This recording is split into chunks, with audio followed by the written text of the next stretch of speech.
देखो, इससे पहले मैं तुम्हें टोटल जो 7 चैप्टर करा चुका हूँ और जिसने उन चैप्टर को देखा है बहुत अच्छी बात है। जिसने नहीं देखा वो सिर्फ इस चैप्टर में फोकस्ड है। अब देखो, हमें इस पूरे चैप्टर में समझना है किसान, जमींदार और राज्य के बारे में। इससे पहले कुछ इंपॉर्टेंट क्वेश्चन है और जो तुम्हें करके ही जाना है, ठीक है। इन क्वेश्चन को फोर्स श्योर करना, क्योंकि इसमें से बहुत बार ऐसा हुआ है कि अच्छे खासे क्वेश्चन फंसे हैं इसी में से, ठीक है। अब सुनो, कुछ कुछ जो टॉपिक है जिसे कवर करना जरूरी है, उन क्वेश्चन को करने के बाद वो हमारे पास है कि मुगल कालीन मुगल कालीन कृषि समाज में महिलाओं की भूमिका, जो महिला है उनकी भूमिका क्या थी, फिर उनका जो योगदान है वो क्या था उस टाइम। तो पहला हमारे पास है कि पुरुषों के समान कृषि कार्य में भाग लेना, ठीक है। ये करती क्या थी, जो पुरुष थे, पुरुष जितना काम करते उन्हीं के बराबर काम करती थी। और कृषि में फसलों की बुआई, निराई, कटाई के साथ साथ फसल फसल दाना निकालने का काम भी ये करती थी। और सूत काटने का काम करती थी, बर्तन बनाने का काम भी ये सारा करती थी, ठीक है। और किसी वस्तु का जितना वाणिज्यकरण होता था, उनके उत्पादन के लिए महिलाओं के श्रम की उतनी ही मांग अधिक होती थी। इसका मतलब सिंपल से है कि जितना भी काम था वो सारा सारा महिलाओं के द्वारा ही करवाया जाता था, ठीक है। अगली बात करते हैं हमारे पास जो है, इसके बाकी जो और पॉइंट है पढ़ लेना उसको एक बार। नेक्स्ट, 16वीं 17वीं शताब्दी में जमींदारों की भूमिका। जमींदारों ने क्या काम किया? पहला, मुगल साम्राज्य में ग्रामीण पिरामिड में जमींदार शीर्ष स्थान पर थे, ठीक है। जब मुगल साम्राज्य था उस टाइम जो हमारे पास जितने जमींदार है वो सारे सारे सबसे ऊपर थे। और वे अक्सर राज्य की ओर से राजस्व एकत्रित करते थे, जिसके लिए उन्हें आर्थिक रूप से मुआवजा दिया जाता था। और जमींदार का जो काम था किसानों से एक तरीके से मान लो वसूली करना और जाके जो सरकार है उनको देना। इनके चक्कर में इनको इनाम दिया जाता था, ठीक है। वे राज्य को विशेष सेवा प्रदान करते थे, ठीक। और अगला हमारे पास है, जमींदारों के पास व्यापक रूप से निजी भूमि होती थी, जिसे मिल्कियत कहा जाता था, ठीक है। तो जो जमींदार के पास जो निजी जमीन थी, जो उनकी जो पर्सनल प्रॉपर्टी थी, उसको मिल्कियत कहा गया था, ठीक है। अगला, जमींदारों को अपनी मिल्कियत भूमि बेचने, हस्तांतरण करने या गिरवी रखने पर का पूरा अधिकार था, ठीक है। तो ये सारी सारी बातें और जो इनके पॉइंट है उसको बस एक बार उसकी रीडिंग कर लेना, ताकि तुम्हें ढंग से समझ में आ जाए।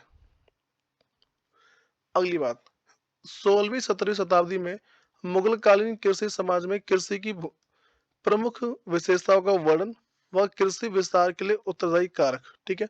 कौन कौन से हैं, पहले उसकी विशेषता के बारे में बात करते हैं। तो मुगल काल में कृषि भूमिका के हाँ भाई, कृषि भूमिका 4 भागों में वर्गीकृत किया हुआ है, ठीक है। इसको बोलते हैं कि पुलाज भूमि सबसे अधिक उपजाऊ भूमि होती थी, ठीक है। ये पहला मेरे पास है, इसको बोलते हैं पोल्ज, ठीक है। दूसरा बोलते हैं कि पर्वतीय भूमि, 2 फसलों को प्राप्त करने के बाद कुछ समय के लिए इसे खाली छोड़ा जाता था। तीसरे को बोलते हैं जाता चाचर, ठीक है। भूमि 3 वर्षों में एक बार कृषि तथा बंजर भूमि, ठीक है। ठीक है, सारा सारा है।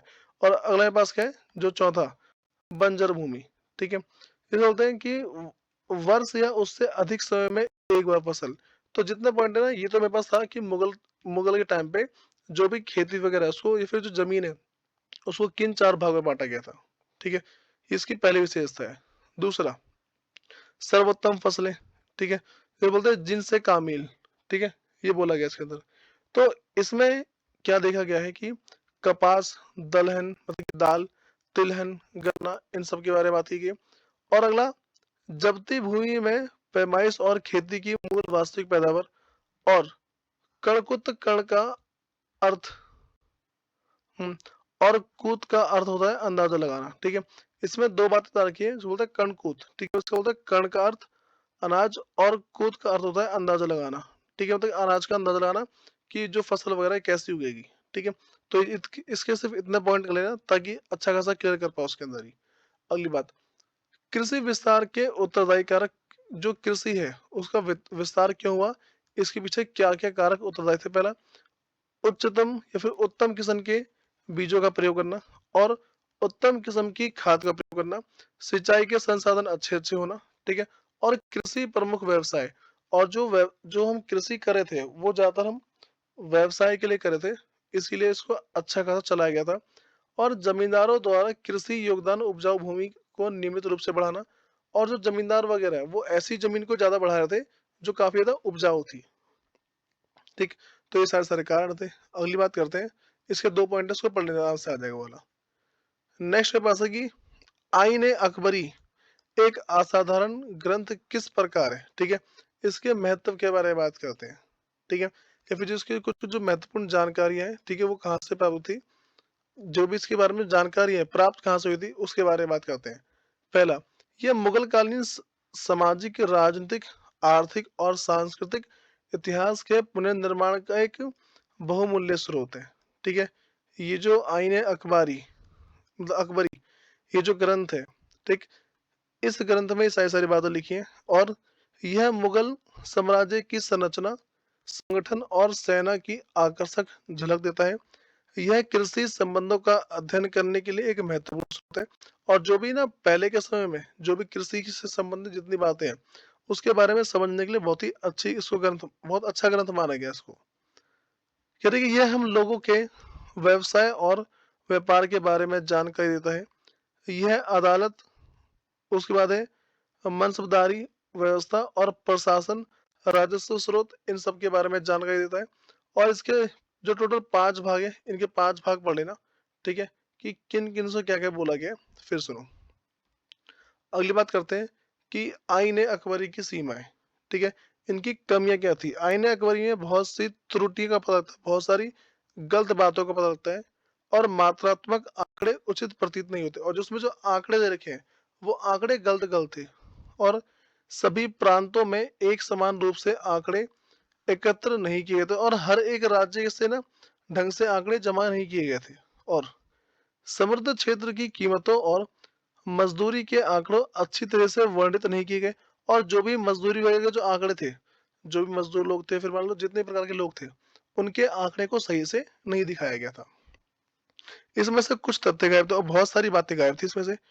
इसे गंभीर रूप से पढ़ने की आवश्यकता है, क्योंकि यह एक कमीशन दस्तावेज है। ये दस्तावेज एक ऐसा था जो अधूरा था, इसके बारे में सारी की सारी बातें क्या सच लिखी हुई नहीं थी। और आंकड़ों के आंकड़ों के जोड़ करने में बहुत सी गलतियां पाई गई। और आंकड़ों को सिर्फ जोड़ने जोड़ने में बहुत सारी गलती की गई है। ठीक है, तो इसके बाकी और पॉइंट है उन्हें कर लेना। देखो, बनवासी के बारे में कुछ बातें हैं। ठीक है, तो उसको जरूर देखना। अब इसमें ना हमारे पास क्या है कि एक क्वेश्चन बनता है यहाँ से। ये क्वेश्चन बनता है कि 16वीं शताब्दी में जंगलवासी या वनवासी के जीवन में निम्नलिखित परिवर्तन है, और परिवर्तन क्या क्या थे। पहले वनवासी जंगल के उत्पादक, शिकार और स्थानांतरित कृषि पर निर्भर करते थे। ठीक है, वो करते क्या थे कि पहले के टाइम पे ना वो हमेशा जंगल में जो भी उत्पाद था सिर्फ उसी के ऊपर निर्भर थे।